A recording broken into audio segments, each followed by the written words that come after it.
কয়েকটা খুবই ইন্টারেস্টিং প্রশ্ন দিয়ে আজকের ক্লাসটা আমি শুরু করতে চাই। এক নম্বর কথা, সেই পিচ্চিকাল থেকে আমাদের ভারতীয় উপমহাদেশের যে বাচ্চা কাচ্চারা আছে তাদেরকে হচ্ছে ডানো, কমপ্লেন, হরলিক্স আরও কত কিছু খাওয়ানো হয়, কিন্তু তারপরে দেখা যায় যে ওয়েস্ট ইন্ডিজ কিংবা দক্ষিণ আফ্রিকার যে প্লেয়াররা আছে তাদের তুলনায় আমাদের দেশের যে ক্রিকেট প্লেয়াররা আছেন তাদের উচ্চতা খুবই কম হয়। এই জিনিসটার কারণটা কি? কিংবা আমরা যখনই হচ্ছে কোনো মুভি দেখি, মুভির শুরুতে বলা হয় যে ধূমপান স্বাস্থ্যের জন্য ক্ষতিকারক, স্মোকিং কজেস ক্যান্সার। তারপর দেখা যায় যে আমাদের সমাজে অনেকেই আছেন যারা হচ্ছে দিব্যি স্মোকিং করে বেড়াচ্ছেন, তারপর তাদের কোনো ক্যান্সার হয় না। এই জিনিসটার কারণটা কি? তারপর এই যে টিভি খুললে যে আমরা শুনি যে করোনা ভাইরাসের মিউটেশন হইতেছে, এই কারণে হচ্ছে ভ্যাকসিন আবিষ্কার করতে বিজ্ঞানীদের অবস্থা কালিয়ে যেতেছে। সো এই মিউটেশন জিনিসটা মানেটা কি? তারপর বিজ্ঞানী মহলে তুমুলভাবে আলোচিত সমালোচিত তত্ত্ব জানা হচ্ছে বিবর্তন তত্ত্ব, অর্থাৎ ওই যে বান্দর থেকে মানুষ আসছে ওই যে তত্ত্বটা, সেই তত্ত্বটা আসলে বিজ্ঞানীরা কিসের ভিত্তিতে দিচ্ছেন? ওয়েল, এই যে আমি 4টা প্রশ্ন করলাম, সেই 4টা প্রশ্ন সহ এরকম হাজারো প্রশ্ন, রহস্য, রোমাঞ্চের উত্তর যেই অণুটার ভিতরে লুকিয়ে আছে সেই জিনিসটাই হচ্ছে আমাদের ডিঅক্সি রাইবো নিউক্লিক অ্যাসিড অর্থাৎ ডিএনএ। তাই আমাদের আজকের পর্বে আমরা জানার চেষ্টা করব এই ডিএনএর গঠন, কাজ এবং এই যে প্রশ্নগুলো করলাম সেই প্রশ্নের সাথে আসলে ডিএনএর সম্পর্কটা কি। Hello, this is Zahidul Sourav and welcome back to another exciting episode of biology Adda with Zahidul Sourav.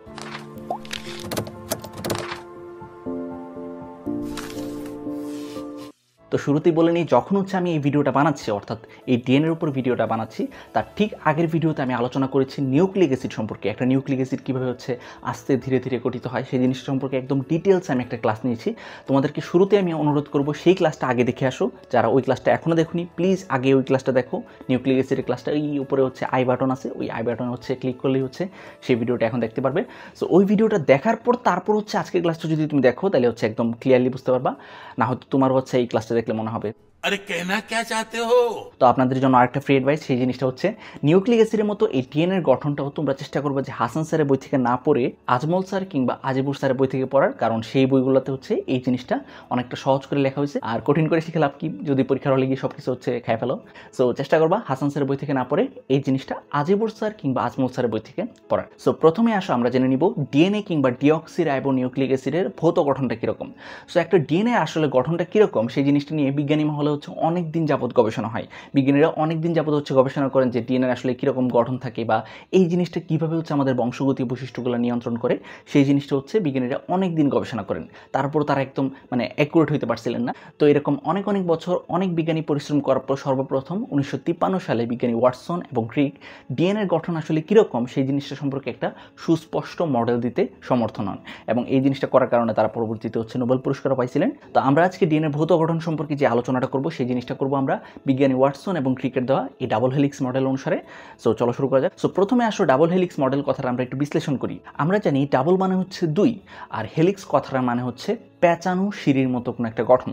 তাহলে ডাবল হেলিক্স মডেল অনুসারে ডিএনএর গঠনটা কীরকম হবে সেই জিনিসটা কিন্তু তার নামটাই বলে দিচ্ছে। আমরা কিন্তু নাম শুনে বুঝতে পারছি যে ডাবল হেলিক্স মডেল অনুসারে ডিএনএর গঠন হবে একটা দ্বিসূত্রক সিঁড়ির মতো। সো এতক্ষণ যে কথাগুলো বললাম সেগুলোই হচ্ছে একটু খেয়াল করে দেখো। আমি 1 নম্বর পয়েন্টে লিখছি, পরীক্ষাতে যদি আসে ডাবল হেলিক্স মডেল অনুসারে ডিএনএর গঠন ব্যাখ্যা করো, তাহলে 1 নম্বর তুমি যে কথাটা লিখবা সেটা হচ্ছে ডিএনএ অণু হচ্ছে দ্বিসূত্রক, অর্থাৎ এর ভিতরে আসলে 2টা সুতা থাকে এবং এই সুতাগুলোরই হচ্ছে ইংলিশ নাম হচ্ছে স্ট্র্যান্ড, এবং তারা কীরকমভাবে থাকে, প্যাঁচানো সিঁড়ির মতো থাকে। এরপর 2 নম্বর যে পয়েন্ট আমরা মনে রাখবো সেই জিনিসটা হচ্ছে এই যে ডিএনএর 2টা সূত্রক আছে সেই 2টা সূত্রক পরস্পরের সাথে অ্যান্টি প্যারালালভাবে থাকে।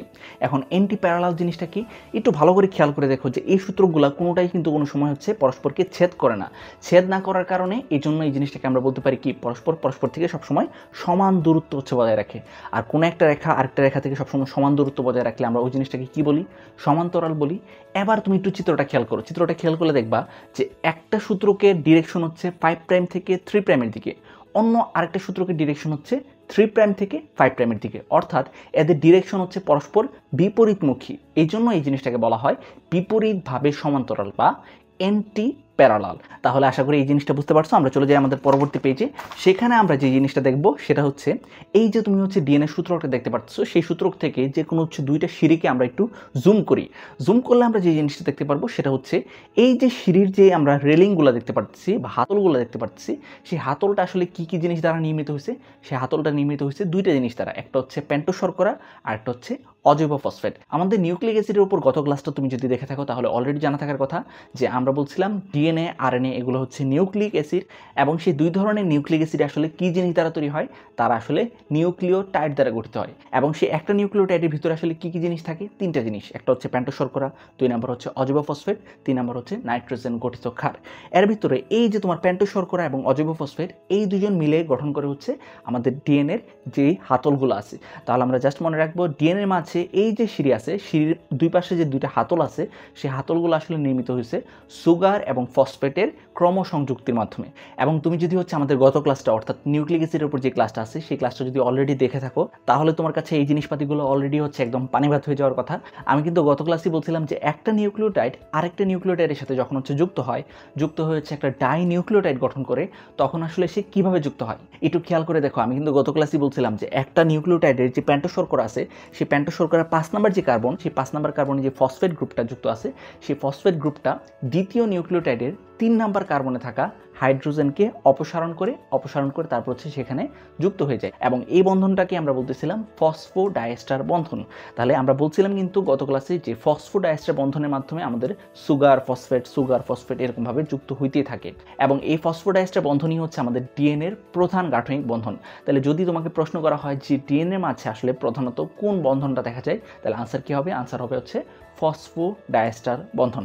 তাহলে আশা করি এই জিনিসটা বুঝতে পারছো, 3 নম্বর পয়েন্টটা। তাহলে একটু পাশের চিত্রটা খেয়াল করো। পাশের চিত্রটা খেয়াল করলে দেখবা যে আমি নিচের দিকে যে নিউক্লিওটাইডটা আঁকছি, অর্থাৎ গুয়ানিনের যে নিউক্লিওটাইডটা যুক্ত আছে, সেই নিউক্লিওটাইডের পেন্টোশর্করার যে 5 নম্বর কার্বন আছে, সেই 5 নম্বর কার্বনে একটা ফসফেট গ্রুপ যুক্ত আছে, এবং সেই ফসফেট গ্রুপটা দ্বিতীয় নিউক্লিওটাইড যে আছে, সেই দ্বিতীয় নিউক্লিওটাইডটার 3 নম্বর কার্বনে যুক্ত, এবং এই বন্ধনটাকে আমরা বলতেছি ফসফোডাইএস্টার বন্ধন। আর এই ফসফোডাইএস্টার বন্ধনই হচ্ছে আমাদের ডিএনএর মাঝে থাকা প্রধান বন্ধন। তাহলে পরীক্ষাতে যদি আসে যে ডিএনএর মাঝে প্রধান গাঠনিক বন্ধন কোনটা, কিংবা ডিএনএর ভিতরে আসলে একটা নিউক্লিওটাইড আরেকটা নিউক্লিওটাইডের সাথে কোন বন্ধনের মাধ্যমে যুক্ত থাকে, তাহলে আনসার কি হবে?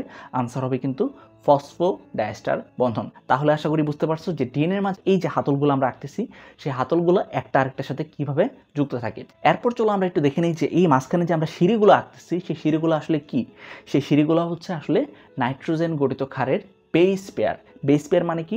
এই সিঁড়িগুলো হচ্ছে আসলে দুইটা নাইট্রোজেন গঠিত ক্ষার পরস্পরের সাথে যুক্ত হয়ে একটা পেয়ার গঠন করছে, একটা জোড়া গঠন করছে। এরকম একটা জোড়া, এরকম একটা জোড়া, এরকম একটা জোড়া, এরকম করে হচ্ছে আস্তে আস্তে মাঝখানে যে আমরা টানগুলো দিই, সেগুলো গঠিত হয়। তাহলে এই যে নাইট্রোজেন গঠিত ক্ষারগুলো আছে, সেগুলো আসলে কিভাবে যুক্ত হয়? আমরা যে সিম্পলি মনে রাখবো যে একটা সূত্রকে নিউক্লিওটাইডের যে নাইট্রোজেন গঠিত ক্ষারটা আছে, সেটা অপর আরেকটা সূত্রকে নিউক্লিওটাইডের নাইট্রোজেন গঠিত ক্ষারের সাথে কমপ্লিমেন্টারি বেস পেয়ারিংয়ের মাধ্যমে যুক্ত থাকে। এখন প্রশ্ন আসছে যে কমপ্লিমেন্টারি বেস পেয়ারিং জিনিসটা কি? ধরা যাক এটা হচ্ছে একটা নাইট্রোজেন গঠিত ক্ষার, এটা হচ্ছে আরেকটা নাইট্রোজেন গঠিত ক্ষার। যদি এরকম হয় যে একটা সূত্রকের এই নাইট্রোজেন গঠিত ক্ষারটা সবসময় এই ধরনের নাইট্রোজেন গঠিত ক্ষারের সাথে যুক্ত হবে, কিংবা এই নাইট্রোজেন গঠিত ক্ষারটা সবসময় এই জাতীয় নাইট্রোজেন গঠিত ক্ষারের সাথে যুক্ত হবে, তাহলে সেই জিনিসটাকে বলা হয় কমপ্লিমেন্টারি বেস পেয়ারিং। তাহলে আশা করি বুঝতে পারছো যে কমপ্লিমেন্টারি বেস পেয়ারিং জিনিসটা কীরকম। সো এখন কথা হইতেছে কোন বেসটা কোনটার সাথে যুক্ত হয়। আমরা সবসময় মনে রাখবো যে এডিনিন সবসময় থায়ামিনের সাথে যুক্ত হয়, অন্যদিকে সাইটোসিন সবসময় গুয়ানিনের সাথে যুক্ত হয়। তাহলে এখন প্রশ্ন হইতেছে এই যে এডিনিন সবসময় থায়ামিনের সাথে যুক্ত হবে, কিংবা সাইটোসিন সবসময় হচ্ছে গুয়ানিনের সাথে যুক্ত হবে, তারা নিশ্চয়ই কোনো না কোনো একটা বন্ধনের মাধ্যমে যুক্ত হবে। এখন সেই বন্ধনটার নাম কি? সেই বন্ধনটার নাম হচ্ছে হাইড্রোজেন বন্ধন। এখন নিশ্চয়ই প্রশ্ন আসবে যে এই যে এডিনিন থায়ামিনের সাথে যুক্ত হইতেছে, কিংবা সাইটোসিন গুয়ানিনের সাথে যুক্ত হইতেছে, এরা পরস্পরের সাথে কয়টা হাইড্রোজেন বন্ধনের মাধ্যমে যুক্ত হইতেছে? আনসার হচ্ছে আমরা সবসময় মনে রাখবো এডিনিন সবসময় থায়ামিনের সাথে 2টা হাইড্রোজেন বন্ধনের মাধ্যমে যুক্ত থাকে, অন্যদিকে সাইটোসিন সবসময় গুয়ানিনের সাথে 3টা হাইড্রোজেন বন্ধনের মাধ্যমে যুক্ত থাকে। তাহলে এই যে একটা সূত্রকের এডিনিন অন্য আরেকটা সূত্রকের থায়ামিনের সাথে সবসময় যুক্ত হইতেছে, কিংবা একটা সূত্রকের এই যে সাইটোসিন সবসময় হচ্ছে অন্য আরেকটা সূত্রকের গুয়ানিনের সাথে যুক্ত হইতেছে, এই ঘটনাটা নিশ্চয়ই কোনো না কোনো বিজ্ঞানী আবিষ্কার করছেন। কোন বিজ্ঞানী আবিষ্কার করছেন? আমরা জাস্ট মনে রাখবো এই জিনিসটা আবিষ্কার করছেন বিজ্ঞানী চারগোফ। আর এই জন্যই এই যে নাইট্রোজেন গঠিত ক্ষার কোনটার সাথে যুক্ত হবে, এই যে নিয়মটা আছে, সেই নিয়মটাকে বলা হয় চারগোফের নীতি কিংবা চারগোফের রুল।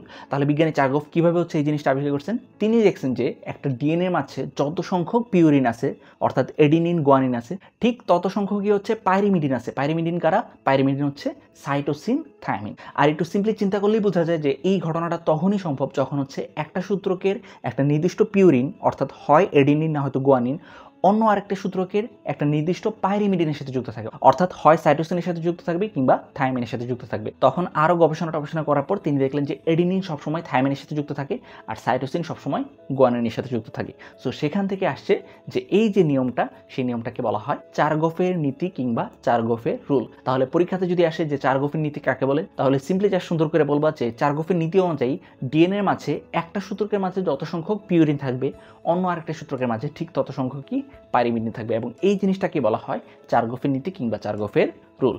সো আশা করি এই জিনিসপাতিগুলো বুঝতে পারছেন। আমরা চলে যাই হচ্ছে আমাদের পরবর্তী পেজে। সেখানে আমরা যে জিনিসটা মনে রাখবো, একটু খেয়াল করে দেখো, সেই জিনিসটা হচ্ছে অলরেডি আমি নিউক্লিক অ্যাসিড ক্লাসে যখন নিয়েছিলাম তখনই হচ্ছে বলছি, এই জন্যই আমি বারবার বলতেছি যে আজকের ক্লাসটা পরে দেখো, আগে হচ্ছে নিউক্লিক অ্যাসিডের ক্লাসটা দেখো ভাই।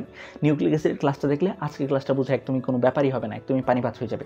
সো গত ক্লাসে আমি বলছিলাম যে ডিএনএর ভিতরে আসলে অনেক নিউক্লিওটাইড থাকে, এবং সেই নিউক্লিওটাইডের ভিতরে আবার তিনটা জিনিস থাকে, পেন্টোজ শর্করা, অজৈব ফসফেট এবং নাইট্রোজেন গঠিত ক্ষার। এর ভিতরে গত ক্লাসে কিন্তু আমি বলছি যে নাইট্রোজেন গঠিত ক্ষার যে জিনিসটা আছে, অর্থাৎ এডিনিন, গুয়ানিন, সাইটোসিন, থায়ামিন, এই জিনিসপাতিগুলা সবসময় পেন্টোজ শর্করার 1 নম্বর কার্বনের সাথে যুক্ত থাকবে, এবং 1 নম্বর কার্বনের সাথে কোন বন্ধনের মাধ্যমে যুক্ত থাকবে? গ্লাইকোসাইডিক বন্ধনের মাধ্যমে। তাহলে সিম্পল কথা যে পেন্টোজ শর্করার 1 নম্বর কার্বনে নাইট্রোজেন গঠিত ক্ষার অর্থাৎ এডিনিন, গুয়ানিন, সাইটোসিন কিংবা থায়ামিন, এরা যেই বন্ধনের মাধ্যমে যুক্ত থাকে তাকে বলা হয় গ্লাইকোসাইডিক বন্ধন। এবং পাশাপাশি আমি বলছিলাম যে পেন্টোজ শর্করার যে 5 নম্বর কার্বন আছে, সেই 5 নম্বর কার্বনই হচ্ছে অজৈব ফসফেট অর্থাৎ ফসফরিক অ্যাসিডটা যুক্ত থাকবে। তাহলে এই জিনিসপাতিগুলো হচ্ছে আমি এখানে লিখছি, আশা করি তোমরা বুঝতে পারছো। আচ্ছা, আমরা চলে যাই আমাদের পরবর্তী পেজে। সেখানে আমরা যে জিনিসটা জানবো সেটা হচ্ছে, তোমাদের মাঝে এখনো হচ্ছে অনেকের একটু কনফিউশন লাগতে পারে যে ভাই ডিএনএর মাঝে আসলে কত ধরনের বন্ধন থাকে। আপনি একবার বলতেছেন ফসফোডাইএস্টার বন্ধন, একবার বলতেছেন হাইড্রোজেন বন্ধন, একবার বলতেছেন গ্লাইকোসাইডিক বন্ধন। এই জিনিসপাতিগুলো আমরা একটু গুলাই ফেলতেছি। আমি জানি তোমাদের মাঝে অনেকে হচ্ছে এই জিনিসটা করবা, একটু গুলাই ফেলতে পারো। তার জন্য একটু খেয়াল করে দেখো, এখন আমি যে চিত্রটা আঁকছি সেই চিত্রটা যদি তুমি একটু ভালো করে খেয়াল করো তাহলে আর কোনো ধরনের কনফিউশনই থাকবে না। একটু ভালো করে খেয়াল করো যে মাঝখানে যে জিনিসটা আমি আঁকছি, ওই অক্সিজেন মাথায় সহ, ওই জিনিসটার নাম কি? পেন্টোজ শর্করা। সেই পেন্টোজ শর্করার সাথে আমাদের নাইট্রোজেন যে বেসটা আছে, সেই নাইট্রোজেন বেসটা যেই বন্ধনের মাধ্যমে যুক্ত তাকে আমরা বলতেছি গ্লাইকোসাইডিক বন্ধন। পাশাপাশি একটা পেন্টোজ শর্করার সাথে অন্য আরেকটা নিউক্লিওটাইডের পেন্টোজ শর্করা যেই ফসফেটের মাধ্যমে যুক্ত, সেই জিনিসটাকে আমি লিখছি ফসফোডাইএস্টার বন্ধন। আর একটা সূত্রকের একটা নিউক্লিওটাইডের যে নাইট্রোজেন গঠিত ক্ষারটা আছে, সেটা অন্য আরেকটা সূত্রকের নিউক্লিওটাইডের যেই নাইট্রোজেন গঠিত ক্ষার আছে তার সাথে যে বন্ধনের মাধ্যমে যুক্ত থাকে, অর্থাৎ এডিনিন যে বন্ধনের মাধ্যমে থায়ামিনের সাথে কিংবা গুয়ানিন যে বন্ধনের মাধ্যমে সাইটোসিনের সাথে যুক্ত থাকে, তাকে আমরা বলতেছি হাইড্রোজেন বন্ধন। তাহলে যদি পরীক্ষাতে আসে, এই জিনিসটা কিন্তু অ্যাডমিশনের মাঝে মধ্যে আসে যে একটা ডিএনএর ভিতরে আসলে কত ধরনের বন্ধন দেখা যায়, তাহলে আনসার কি হবে? আনসার হবে 3 ধরনের বন্ধন। যদি একদম ভালো করে হিসাব করো তাহলে দেখবা যে 3 ধরনের বন্ধন দেখা যাচ্ছে। মনে রাখবা যে ডিএনএর মাঝে আসলে মেইনলি যে বন্ধনটা থাকে সেই বন্ধনটার নাম হচ্ছে ফসফোডাইএস্টার বন্ধন। যে ফসফোডাইএস্টার বন্ধন আসলে কোথায় পাওয়া যায়, একটু সিম্পলি চিত্রটা খেয়াল করলে দেখবা যে একই সূত্রকের একটা নিউক্লিওটাইড আরেকটা নিউক্লিওটাইডের সাথে যেই বন্ধনের মাধ্যমে যুক্ত তাকে আমরা বলতেছি ফসফোডাইএস্টার বন্ধন। আচ্ছা, 2 নম্বর যে বন্ধনটা সেটা হচ্ছে হাইড্রোজেন বন্ধন। তারপর 3 নম্বর যে বন্ধনটা সেটা হচ্ছে গ্লাইকোসাইডিক বন্ধন। সো গ্লাইকোসাইডিক বন্ধন, হাইড্রোজেন বন্ধন এবং ফসফোডাইএস্টার বন্ধন, এই 3 ধরনের বন্ধনই আমাদের ডিএনএর ভিতরে দেখা যায়। আচ্ছা, আমরা চলে যাই আমাদের পরবর্তী পেজে। সেখানে আমরা যে জিনিসটা জানবো সেটা হচ্ছে খুবই সিম্পল কথা। একটু চিত্রটা খেয়াল করো, চিত্রটা খেয়াল করলে দেখবা যে আমি যে ডিএনএর একটা জঘন্য চিত্র আঁকছি, সেই জঘন্য চিত্রের মাঝে আসলে কি আছে? ডিএনএর সূত্রগুলো কোনো সময় হচ্ছে পরস্পর থেকে দূরে যেতেছে, আবার কোনো সময় পরস্পরের কাছে আসতেছে। তাহলে এরকম একটা ফুল প্যাচ যেটা আছে, সেটার দৈর্ঘ্য আসলে কত?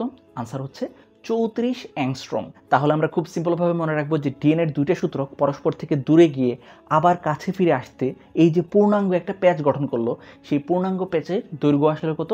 সেই পূর্ণাঙ্গ প্যাচের দৈর্ঘ্য হচ্ছে 34 অ্যাংস্ট্রম। এবং তুমি যদি একটু ভালো করে চিত্রটা খেয়াল করো তাহলে দেখবা যে এই পূর্ণাঙ্গ প্যাচের মাঝে আসলে এরকম সিঁড়ি কিংবা নিউক্লিওটাইড কয়টা আছে? আনসার হচ্ছে 10টা। তাহলে এই 10টা নিউক্লিওটাইডের মাঝে দূরত্ব হচ্ছে 34 অ্যাংস্ট্রম। তাহলে একটা সিঁড়ি থেকে আরেকটা সিঁড়ি, অর্থাৎ একটা নিউক্লিওটাইড থেকে আরেকটা নিউক্লিওটাইডের দূরত্ব কত হবে? 34 ডিভাইডেড বাই 10। আনসার কত হবে? আনসার হবে 3.4 অ্যাংস্ট্রম। এখন এই অ্যাংস্ট্রম যে করতেছি, এই অ্যাংস্ট্রমের মানেটা আসলে কি? অ্যাংস্ট্রমের মানে হচ্ছে, যারা এখনো অলরেডি জানো না তাদের জন্য বলতেছি, এই অ্যাংস্ট্রম মানে হচ্ছে 10⁻10 মিটার। তাহলে 1 অ্যাংস্ট্রম সমান হচ্ছে 10⁻10 মিটার। সো এখন আশা করি বুঝতে পারবা এই যে ভাইয়া বলতেছি 34 অ্যাংস্ট্রম, 3.4 অ্যাংস্ট্রম, এগুলো মানে কি? 34 অ্যাংস্ট্রম মানে হচ্ছে 34 ইন্টু 10 ইনভার্স 10 মিটার। সো আশা করি এই জিনিসটা বুঝতে পারছো। এরপর 6 নাম্বার আমরা যে জিনিসটা মনে রাখবো সেটা হচ্ছে আমরা দেখতেছি যে ডিএনএ সূত্রগুলো এরকমভাবে পেঁচানোভাবে আছে, অর্থাৎ উপর থেকে দেখলে এরকমভাবে পেঁচানোভাবে নিচে নামতেছে। তাহলে উপর থেকে একটু খেয়াল করো, এই জিনিসটা একটা বৃত্তাকার পথ হইতেছে, এরকম গোলাকার একটা বৃত্তাকার পথ হইতেছে। সো সেই বৃত্তাকার পথে নিশ্চয়ই একটা ব্যাস থাকবে। সেই ব্যাসটা কত আমরা মনে রাখবো, ডিএনএর ডাবল হেলিক্সের ব্যাস হচ্ছে 20 অ্যাংস্ট্রম, কিংবা আমরা একটু আগে জানলাম অ্যাংস্ট্রম সমান হচ্ছে 10 ইনভার্স 10 মিটার, তাহলে 20 ইন্টু 10 ইনভার্স 10 মিটার। সো আশা করি এই জিনিসপত্রগুলো একদমই ক্লিয়ারলি বুঝতে পারছো। তারপর একটু যদি খেয়াল করো এই ডাবল হেলিক্সের যে গঠনটা, তাহলে দেখবা যে এই ডিএনএ সূত্রগুলা কোনো সময় হচ্ছে একটা বড় সড়ো খাঁজের সৃষ্টি করতেছে, যে বড় খাঁজটাকে বলা হয় মুখ্য খাঁজ কিংবা মেজর গ্রুপ। অন্যদিকে মাঝে মাঝে এরা হচ্ছে এরকম ছোটোখাটো কিছু খাঁজেরও সৃষ্টি করে, যে খাঁজগুলোকে বলা হয় গৌণ খাঁজ কিংবা মাইনর গ্রুপ। তাহলে আশা করি এই যে মুখ্য খাঁজ, গৌণ খাঁজ কিংবা মেজর গ্রুপ, মাইনর গ্রুপ, এই কথাগুলো তোমরা একদম ক্লিয়ারলি বুঝতে পারছো। পাশাপাশি সাইডের এই চিত্রটা খেয়াল করলে তোমরা আরও ক্লিয়ারলি বুঝতে পারবা। সো মোটামুটিভাবে এই হচ্ছে ডিএনএর ভৌত গঠন। পরীক্ষাতে যদি আসে ডাবল হেলিক্স মডেল অনুসারে ডিএনএর ভৌত গঠনটা ব্যাখ্যা করো, তাহলে এই যে ভাইয়া 7টা পয়েন্ট বললাম, সেই 7টা পয়েন্ট সুন্দর করে হচ্ছে লিখে দিয়ে আসবা, পাশাপাশি হচ্ছে এরকম ছোটোখাটো কিছু সুন্দর করে চিত্র আঁকবা, তাহলেই হচ্ছে হয়ে যাবে। সো মোটামুটি এই হচ্ছে ডিএনএর ভৌত গঠন। এবার আমরা যে জিনিসটা জানবো সেটা হচ্ছে ডিএনএর রাসায়নিক গঠন, অর্থাৎ রাসায়নিকভাবে ডিএনএ আসলে কি কি জিনিস দ্বারা গঠিত। এই জিনিসটা কিন্তু আমরা অলরেডি গত ক্লাসে পড়ে আসছি, যে ডিএনএর ভিতরে আসলে অনেক বেশি ছোট ছোট এরকম পুঁতি দেখা যায়, যাদের নাম হচ্ছে নিউক্লিওটাইড। এবং সে প্রত্যেকটা নিউক্লিওটাইড আবার কি কি জিনিস দ্বারা গঠিত, 3টা জিনিস, পেন্টোশর্করা, অজৈব ফসফেট এবং নাইট্রোজেন গঠিত ক্ষার। এর ভিতরে পেন্টোশর্করা এবং নাইট্রোজেন গঠিত ক্ষারকে বলা হয় নিউক্লিওসাইড, এবং এদের সাথে যদি হচ্ছে একটা ফসফেট যুক্ত হয় তাহলে সেই জিনিসটাকে বলা হয় নিউক্লিওটাইড। সো আশা করি নিউক্লিক অ্যাসিডের উপর আমার প্রিভিয়াস ক্লাসটা তুমি যদি অলরেডি দেখে থাকো, তাহলে এখন যে কথাগুলো বললাম সেগুলো তোমার জন্য বোঝা কোনো ব্যাপারই না, একদমই সহজ। আর পাশাপাশি গত ক্লাসেই অর্থাৎ নিউক্লিক অ্যাসিডের ক্লাসটাতে আমি কিন্তু বলছিলাম যে ডিএনএ আরএনএ দুজনই হচ্ছে নিউক্লিওটাইডের মালা, তবে ডিএনএতে এরকম নিউক্লিওটাইডের মালা থাকে হচ্ছে 2টা, অন্যদিকে আরএনএতে এরকম মালা থাকে হচ্ছে একটা। আর পাশাপাশি আমরা পরে পেজে চলে যাই, নাইট্রোজেন গঠিত ক্ষারের মাঝে আসলে 2 ধরনের ক্ষার পাওয়া যায়। এক ধরনের ক্ষারকে বলা হয় পিউরিন ক্ষার, যাদের ভিতরে রিং থাকে হচ্ছে 2টা, অন্যদিকে আরেক ধরনের নাইট্রোজেন গঠিত ক্ষারকে বলা হয় পাইরিমিডিন ক্ষার, যাদের ভিতরে এরকম রিং থাকে হচ্ছে একটা। কিভাবে মনে রাখবা, আমি বলছিলাম যে পাইরিমিডিন কথাটা বলতে পাই কথাটা আসে, আর পাই হচ্ছে একটা মাত্র সংখ্যা 3.1416। সো সেখান থেকে মনে রাখবা যে পাইরিমিডিন জাতীয় ক্ষারের ক্ষেত্রে এরকম রিং পাওয়া যাবে শুধুমাত্র একটা। তাহলে পাইরিমিডিনে যদি একটা রিং পাওয়া যায়, পিউরিনে কয়টা পাওয়া যাবে, 2টা রিং পাওয়া যাবে। সো এই কথাগুলো একদমই পরিচিত লাগার কথা যদি হচ্ছে তুমি নিউক্লিক অ্যাসিডের ক্লাসটা অলরেডি দেখে থাকো। আর পাশাপাশি হচ্ছে এখানে নিচে দেখো আমি নিউক্লিওসাইড, নিউক্লিওটাইড এইসব জিনিসপাতির একটা ফর্মুলা আকারে হচ্ছে লেখার চেষ্টা করছি, যেন তোমরা ইজিলি বুঝতে পারো। আচ্ছা, আমরা চলে যাই আমাদের পরবর্তী পেজে। সেখানে আমরা যে জিনিসটা জানবো সেটাও আমি অলরেডি গত ক্লাসেই বলছি, যে আমাদের যে পেন্টোজ শর্করা অর্থাৎ 5 কার্বন বিশিষ্ট শর্করা, সেটা ডিএনএ এবং আরএনএ ভেদে ভিন্ন হয়। আমরা বলছিলাম কি ডিএনএতে 5 কার্বন বিশিষ্ট শর্করা কিংবা পেন্টোজ শর্করা হিসেবে থাকে হচ্ছে ডিঅক্সি রাইবোজ শর্করা, অন্যদিকে আরএনএতে 5 কার্বন বিশিষ্ট শর্করা হিসেবে থাকে রাইবোজ শর্করা। তাহলে রাইবোজ শর্করা আর ডিঅক্সি রাইবোজ শর্করার মাঝে পার্থক্যটা কি? পার্থক্য হচ্ছে ডিঅক্সি রাইবোজ, ডিই, এই ডি এর মানে কি? এই ডি এর মানে হচ্ছে নাই, কি নাই? অক্সি, অক্সিজেন নাই। কোথা থেকে নাই? রাইবোজ থেকে নাই। অর্থাৎ তুমি যদি একটু খেয়াল করো তাহলে দেখবা যে রাইবোজ শর্করার 2 নাম্বার কার্বনে কি আছে? রাইবোজ শর্করার 2 নাম্বার কার্বনে কিন্তু একটা হাইড্রোক্সিল গ্রুপ আছে। সো রাইবোজ শর্করার 2 নাম্বার কার্বন থেকে একটা অক্সিজেনকে যদি আমরা অপসারণ করি, সরাই নিই, তাহলেই আমরা যে ধরনের পেন্টোজ শর্করা পাই তাকেই বলা হয় ডিঅক্সি রাইবোজ শর্করা। এবং এই ডিঅক্সি রাইবোজ শর্করা থাকে কোথায়? ডিএনএতে। রাইবোজ শর্করা কোথায় থাকে? আরএনএতে। এই কথাগুলো আমি অলরেডি হচ্ছে গত ক্লাসে সুন্দর করে বলছি, যখন হচ্ছে নিউক্লিক অ্যাসিড পড়াইছিলাম। আচ্ছা, সো এই কথাগুলো আমি আজকে আর ডিটেলসে পড়াচ্ছি না, কারণ গত ক্লাসেই হচ্ছে আমরা এইসব জিনিসপাতি নিয়ে একদম বিস্তারিত একটা মহা ক্লাস নিয়ে নিছি। সো আশা করি সেই বিশাল ক্লাসটা তোমরা অলরেডি দেখে ফেলছো, তাই তোমাদেরকে আর দ্বিতীয়বার হচ্ছে এইসব জিনিসপাতি আবার ব্যাখ্যা করে হচ্ছে পেন দিতে চাই না। সো প্লিজ একটু নিজ দায়িত্বে হচ্ছে নিউক্লিক অ্যাসিডের ক্লাসটা দেখে নিও, ডেসক্রিপশনে লিঙ্ক দেওয়া আছে, আমি বারবার এই কথাটা বলতেছি। আচ্ছা, এরপর আমরা যে জিনিসটা জানবো সেটা হচ্ছে ডিএনএর কাজ। ডিএনএ আসলে কি কাজ করে, এই জিনিসটা হচ্ছে আমাদের আজকের ক্লাসের মানে মেইন গুরুত্বপূর্ণ জিনিস। আমরা যে হচ্ছে ইন্টারেস্টিং যে প্রশ্নগুলো দিয়ে হচ্ছে শুরু করছিলাম, সেগুলো যদি আমরা হচ্ছে জানতে চাই, তাহলে ডিএনএর কাজের মাঝে 1 নাম্বার যে কাজটা আমাদের একটু মনে রাখতে হবে, সেই জিনিসটা হচ্ছে ডিএনএ হচ্ছে আমাদের বংশগতির ধারক এবং বাহক, পাশাপাশি হচ্ছে বংশগতীয় বৈশিষ্ট্যের প্রকাশক। তাহলে আমরা যে জিনিসটা জানতাম এতদিন, যে ডিএনএ হচ্ছে আমাদের বংশগতীয় বৈশিষ্ট্যগুলো তার ভিতরে ধারণ করে, বহন করে, পাশাপাশি হচ্ছে সে কী করে, সে বংশগতীয় বৈশিষ্ট্যগুলো প্রকাশও করে।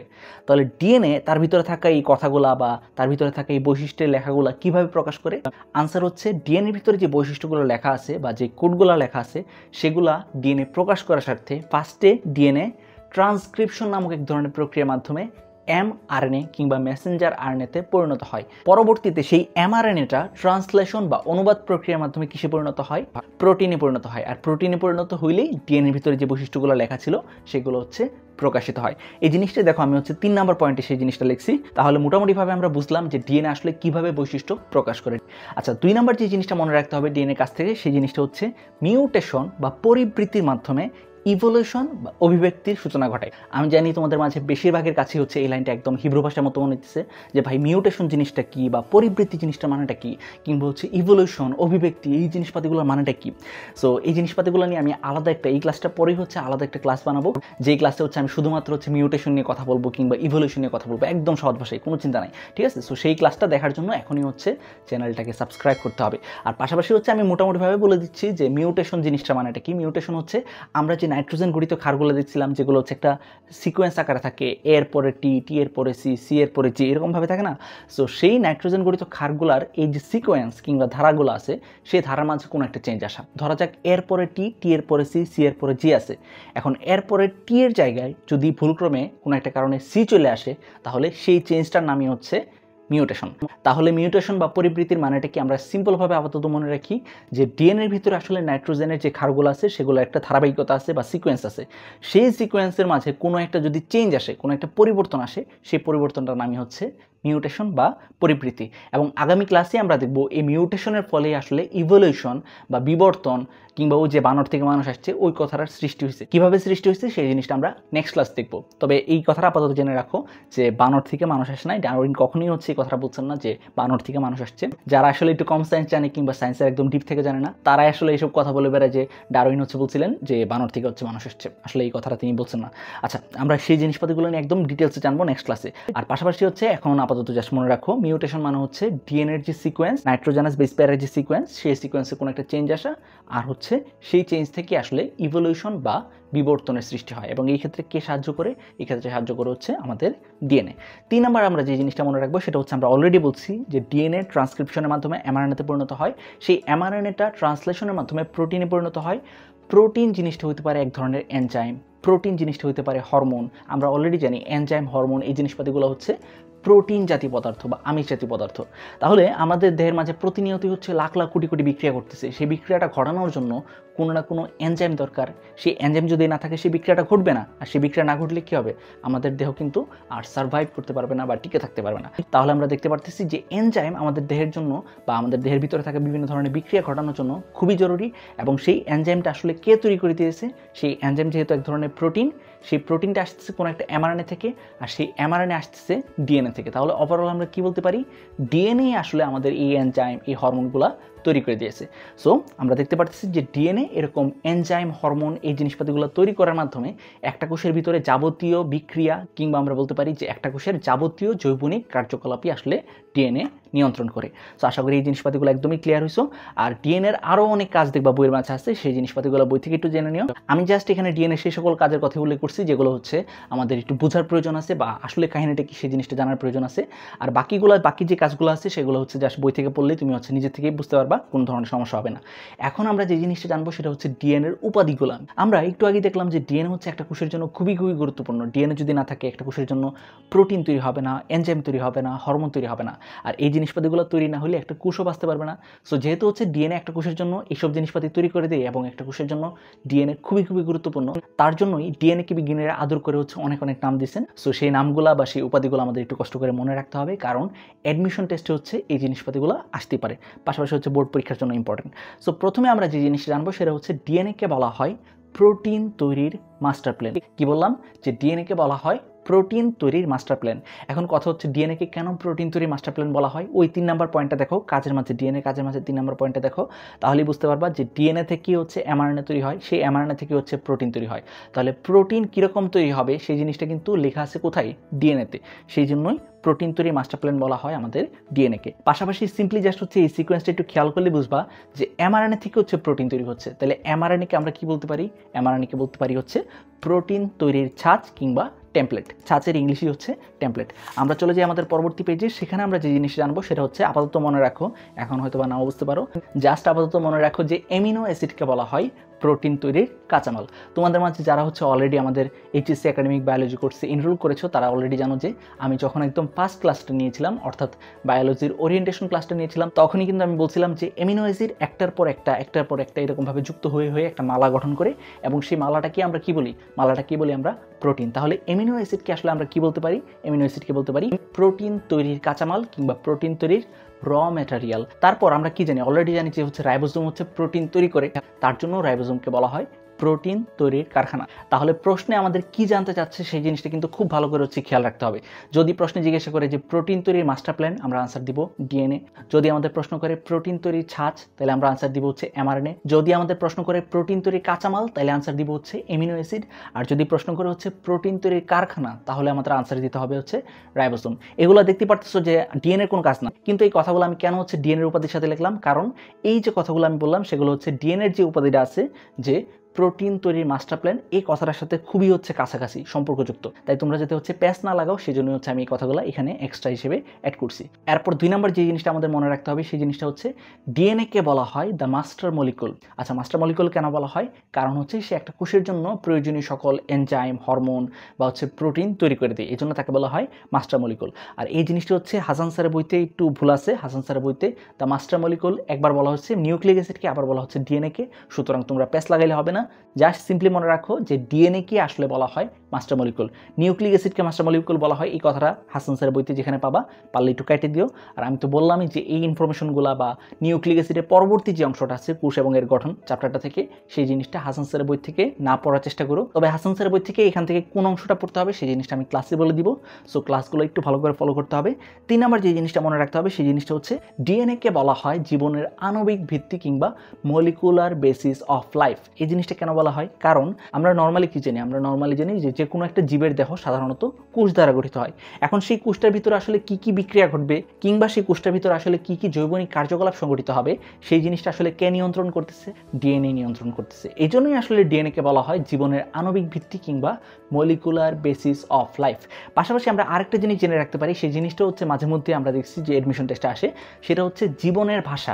আমরা দেখতেছিলাম যে ডিএনএ আসলে ডিরেক্টলি বৈশিষ্ট্য প্রকাশ করতে পারে না।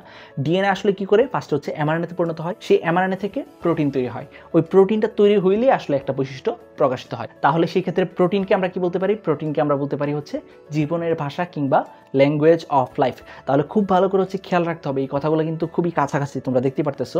যদি আসে যে মলিকুলার কোর অফ লাইফ কিংবা মলিকুলার বেসিস অফ লাইফ, জীবনের আণবিক ভিত্তি কাকে বলা হয়, তাহলে আনসার হবে ডিএনএ।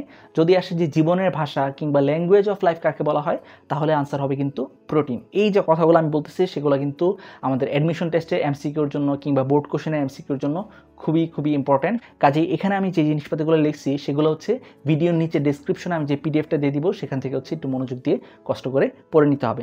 এরপর 4 নম্বর যে জিনিসটা আমরা জানবো সেটা হচ্ছে আমরা 9-10-এ জেনে আসছি বংশগতির রাসায়নিক ভিত্তি কিংবা কেমিক্যাল বেসিস অফ হেরিডিটি বলা হয় কাকে? কেমিক্যাল বেসিস অফ হেরিডিটি কিংবা বংশগতির রাসায়নিক ভিত্তি বলা হয় ডিএনএকে। অন্যদিকে আমরা জানি যে ক্রোমোজোমকে বলা হয়তো বংশগতির ভৌতভিত্তি কিংবা physical basis of heredity. So মোটামুটিভাবে এই ছিল আমাদের আজকের ক্লাস। আজকের ক্লাসটা কেমন লাগলো প্লিজ একটু কমেন্টে জানিও। আর পাশাপাশি হচ্ছে নেক্সট ক্লাসে কিন্তু আমরা কি নিয়ে আলোচনা করবো? নেক্সট ক্লাসে আমি আলোচনা করবো হচ্ছে এই যে মিউটেশন, পরিবৃত্তি, আমরা যে প্রায় শুনি যে করোনা ভাইরাসে মিউটেশন হইতেছে, এই জিনিসটা মানেটা আসলে কি, এবং সেই মিউটেশন থেকে কিভাবে আসলে বিবর্তন কিংবা ইভলিউশনের সৃষ্টি হয়, অর্থাৎ বিজ্ঞানীরা কিভাবে বলছিলেন যে বান্দর থেকে মানুষ আসছে, এরকম টাইপের কোনো একটা কথা। সো সেই জিনিসটা আমরা নেক্সট ক্লাসে ইনশাল্লাহ ক্লিয়ার হয়ে যাব। সো সেই পর্বটা তুমি যদি দেখতে চাও তাহলে তোমাকে এখনই যে কাজটা করতে হবে সেটা হচ্ছে ভাইয়ের এই বায়োলজি আড্ডা চ্যানেলকে অবশ্যই সাবস্ক্রাইব করে পাশে বেল আইকনটা বাজিয়ে দিতে হবে। তাহলে যে জিনিসটা হবে সেটা হচ্ছে এই যে মিউটেশন বা পরিবৃত্তি, তারপর হচ্ছে ইভলিউশন, অভিব্যক্তি বা বিবর্তন, অর্থাৎ সেই জিনিসপাতিগুলো নিয়ে আমি যখনই হচ্ছে পরবর্তীতে ভিডিও বানাবো তোমার কাছে সাথে সাথেই হচ্ছে একটা নোটিফিকেশন চলে যাবে, এবং সেটা দেখে হচ্ছে তুমি সবার আগে সেই ভিডিওটা দেখে সবার চেয়ে এগিয়ে থাকতে পারবে। সো দেখা হচ্ছে নেক্সট ক্লাসে। সে পর্যন্ত সবাই ভালো থাকো, আমাদের বায়োলজি আড্ডার সাথে থাকো। Learn biology with fun.